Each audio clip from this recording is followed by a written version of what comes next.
we're going to go ahead and talk about language today. Language arts. Language arts, ELA, absolutely. And today we're going to talk about idioms and hyperbole, okay? Exactly. Idioms and hyperbole. Oh, so sorry. Did you need the idiom folder? You know what? I don't need them right now. Okay. Thank you, though. I'm going to pass out to each of you a little line paper, and on it has an idiom that you guys are going to be tasked with investigating, I should say. Investigating, yeah. I'll give one over here, too. So, each of you have been given an idiom. And remember, an idiom is a word or phrase that is used differently than the words that are made up to make it, okay? Remember figurative language, and I have it written up here for you guys. Figurative language is when words don't mean exactly what they should mean, right? Literally. They don't exactly mean that. And it's our way of using figurative language that can add meaning and creativity to our words, to our works, to our language, eventually, in this unit, to our comic strips, right? We might want to add some hyperbole and idioms to our comic strip. So today we're going to study idioms and what they mean and how we make them, and really, when we read them on a paper, what we should be thinking when we see those words. Okay. So, without further ado, I'm going to go ahead and model kind of what we're going to do when we're exploring idioms today. Does anybody have not the one that's on your paper, but does anybody have a saying that they've heard their mom or maybe grandma or grandpa say before? I put my foot in it. I put my foot in it? I put my foot in it? That's a good one. I put my foot in it. Does that mean they literally put their foot in something? No, what's it mean? It means they did their very best with it. Oh, okay. Because I've never heard of it that way. My mom said she put her foot in it because she made food. Oh, okay. So she put her best efforts into it. That's what and that? See, when I've heard stick my foot in it, I've always heard of it as like as you've made a mistake and you've gone away and like stepped into something and now you've stepped into a mess or something. But neither here nor there. Different idiom. Do you have one? Poke a bear. Don't poke the bear. Don't poke the bear. Yes. Has mom said that? Yes. I bet. I And bet mom has said that. My dad told me too. That might be the least surprising turn of events I hear today, Stephen. You mess with the bull, You get the horns, right? We're not actually matadors, right? Mm-hmm. No, you know what matadors are? They're guys with those red sheets. Yeah. No, but they're messing with the bulls, and sometimes they get the horns. But that's not really what we're saying by that. What we're saying by that is it's perhaps not great to be prickly to some folks that end up maybe not having a great day. And so you're mean to somebody who's having a bad day, they're going to be grouchy towards you, right? Okay. Another one that I don't know, maybe you guys have heard before is it's raining. Yeah, oh yeah, you know, Dogs. Raining cats And dogs. It's not Right? raining. It's not literally raining cats Oh, and dogs. it's not. It's not raining little pooches. No. It's See if like I can draw a little pooch here. it's very Actually, it's raining dire wolves. Dire wolves. Oh yeah, it's raining dire wolves I would now. like to keep a dire wolf as a pet. Oh, what? Why? Can't. it's raining cats, right? All down on the ground. No. No. You don't have a big puddle of cats and dogs on the ground. No. No. What does it mean when they say it's raining cats and dogs? It's just raining really rough. outside. Raining lots, right? Buckets. It's raining so much. These raindrops feel like they're so big they could be cats or dogs, right? That's what they're exaggerating. That's the idiom that they're going with. Perfect. So, does anybody, and we're going to go through, we're going to help each other out in this first part because there's only so few of us. So I'm going to have you guys read your idiom and we're going to discuss as a group. You're going to tell me what you think it means. We're going to discuss what the words literally mean, what you think it means, and then if we have any discussion or discernment, we're going to figure it out. Okay? CJ, what's yours? Throw in the towel. Throw in the towel. Throw in the towel. Has everybody heard throw in the towel? Show of hands. Have you heard throw in the towel? Have you heard throw in the towel? What does throw in the towel mean? Like going to bed or something. Go into bed? Not quite. What else? You're giving up on something. Give it up. Is that what you're gonna say? Retire. Retire. I really like Marquise's. Throwing in the towel means give up, right? Do we know where throwing in the towel comes from? Wrestling? Not wrestling. Boxing? Boxing. Pugilism. Yeah. Pugilism is a fancy word for boxing. It is when the corner, the person who's in charge of that boxer, had decided that boxer had enough, but that boxer was too proud to give up. They would throw in the towel for that boxer. That boxer could save face. They wouldn't be the boxer that gave up. They were just the boxer that the corner didn't want to see get beat up anymore, right? So they threw in the towel. Does that mean? By Muhammad Ali. Does that mean literally when CJ says, I don't want to throw in the towel, or hey, you should just throw in the towel? Does he mean you should literally grab a towel from the laundry room and throw it? No. No. He's saying it's probably time to pack it in. Probably time to give up on that, work on something else, right? Move on to the next thing. Fight another day, right? Fight another day. Little Elton John, love it. All right. Marquise, what's your idiom? Break a leg. Break a leg. Have you heard of somebody say, hey, go break a leg? Break a leg. Have you heard of that before? I've never heard of it, but You never heard of it? Okay. Have you heard of it? Yes. Break a leg? Have you heard of it? Go break a leg? What's that mean, Ethan?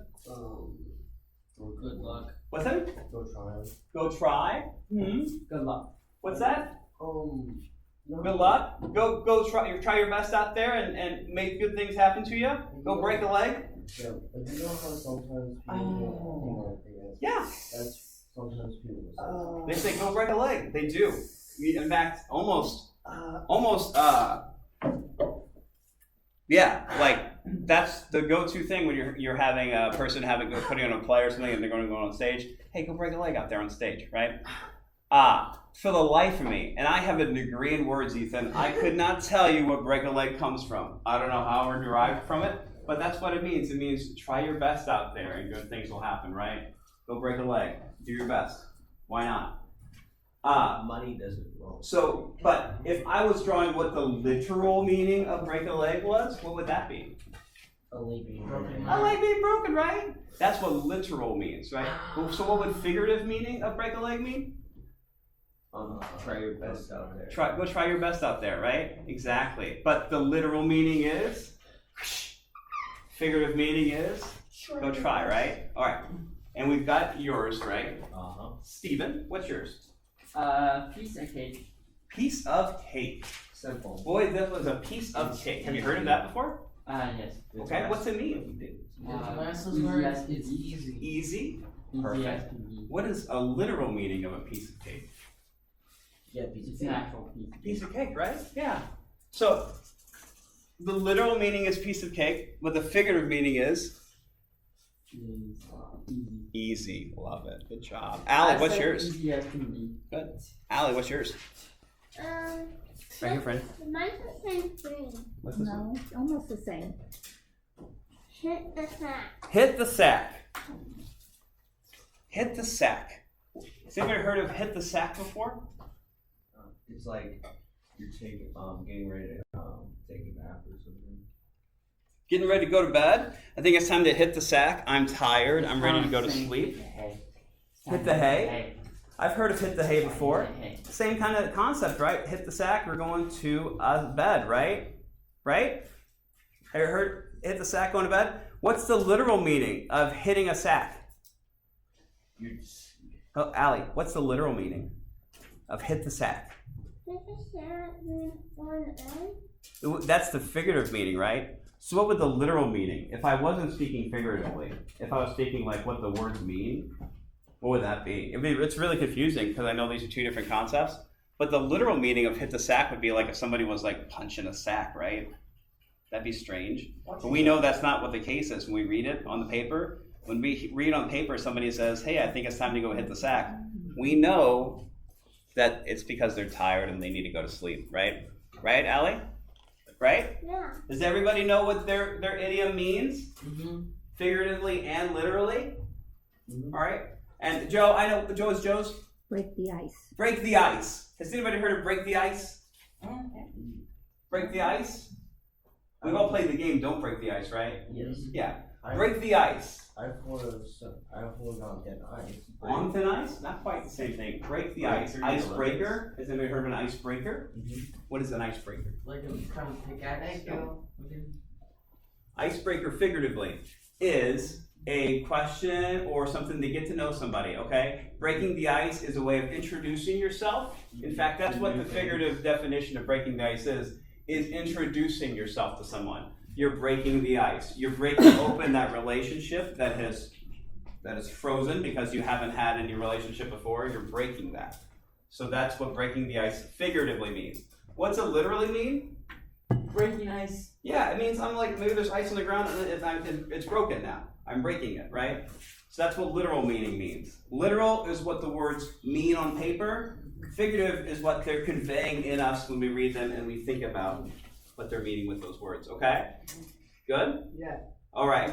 What I want you guys to do, since we all know what our idiom is, on the left side at the bottom on your page, I have your page set up in like 3 different sections, right? And the bottom says draw.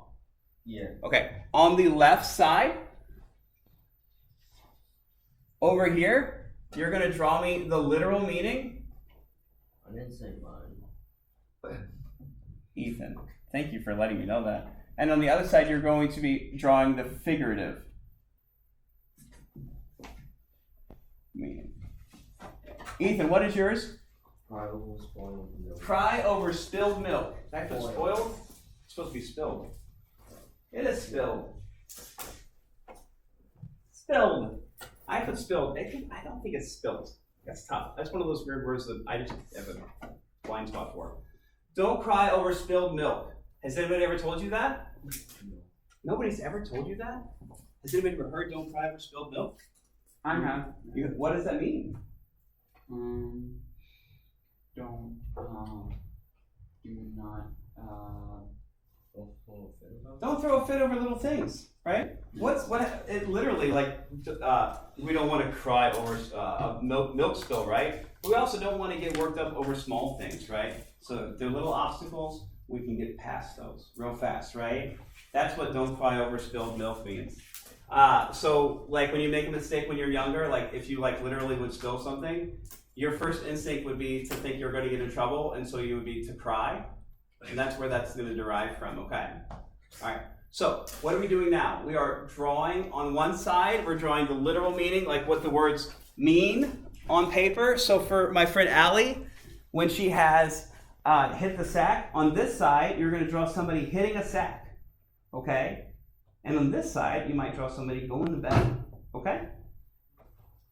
Go ahead, start it. You got it going? Yeah. Get a little more, okay?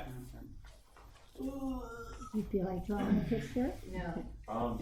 Draw your picture, make sure it's really good, because you're going to get a chance to move around and show somebody. You want me to just like So yeah, you can put your meaning, like what a figurative meaning is. Like what's break a leg mean? Just good luck. Go try your best. Good luck. Mr. Barry? Yeah. What are those things that pick up on whenever you want a piece of cake? What are those tools that you pick up a piece of cake with? A spatula? Like a spatula It's that like- has a shape. Well, on it's it. a cake. Cake spatula? Sure. it shaped like a cake. You've got me. You've got me on that one, man. I can type it into my Google machine, but I'm pretty sure cake spatula is what I would type into it. So, cake utensil. It is called it's called a cake server or cake cutter or a cake spatula. Okay? That's what you're talking about? Yeah. Okay. Oh, good, nice body. The more you know. There we go. But don't turn it in. Don't turn it in. Keep that. Does everybody have some sort of drawing down? Not yet. I made a piece of cheesecake. You've done cheesecake. Interesting. You're done? Huh? You say you want to Love it. Oh, I love it. That's good. All right. You're gonna show yours to Steven. And then